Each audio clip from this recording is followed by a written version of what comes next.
Good morning, student. To continue the topic controlling workers in part 7, today we will discuss about the how the masters they supervise or they keeping a watch on the workers. To make supervision easier, workers were sometimes grouped into gangs or smaller teams. Columella recommended squads of 10, claiming it was easier to tell who was putting in efforts and who was not in work groups in the size. This shows a detailed consideration of the management of labor. So in this way, they were keeping a watch on the workers. Pliny, the elder, he was the author of a very famous natural history, condemned the use of slave gangs as the worst method of organizing production, mainly because slaves who worked in gangs were usually chained together by their feet. All this look draconian. Draconian means very harsh. Draconian, but we should remember that most factories in the world today enforce the similar principles of the labor control. Some industrial establishments in the empire enforced even tighter control. A seal is put upon the worksman apron. They have to wear a mask or a net with a close mesh on their heads. And before they are allowed to leave the premises, they have to take off all their clothes.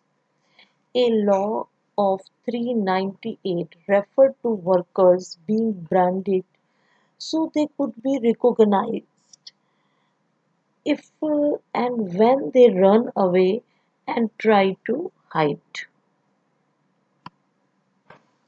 Many private employers cast their agreement with the workers in the form of debt contracts to be able to claim that their employees were in debt to them and thus ensure tighter control over them. An early 2nd century writer tells us thousands surrendered themselves to work in the servitude, although they are free. In other words, if we are saying a lot of the poorer families went into debt bondage in order to survive. From one of the recently discovered letters of the Augustine, we learn that parents sometimes sold their children into the servitude for periods of the 25 years. Augustine asked a lawyer friend of his whether these children could be liberated the father the father died. Ruler indebtedness was even more crucial or very widespread up on that time. See the condition of the workers in Italy.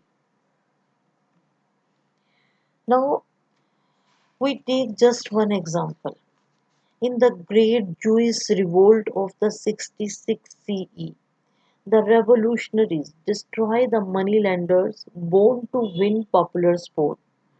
We should be very careful not to conclude that the bulk of the labor was caused in these ways. The late 5th century emperor ANASTAIUS built the eastern frontier city of DARA in less than 3 weeks by attracting the labor from all over the east by offering high wages. From the pipery, we can even form some estimate of how widespread wage labor had become in parts of the Mediterranean by the 6th century, especially in the East. So the wage labor become widespread on that time. Okay, student, our this topic is completed. Tomorrow we will start our next topic. Thank you.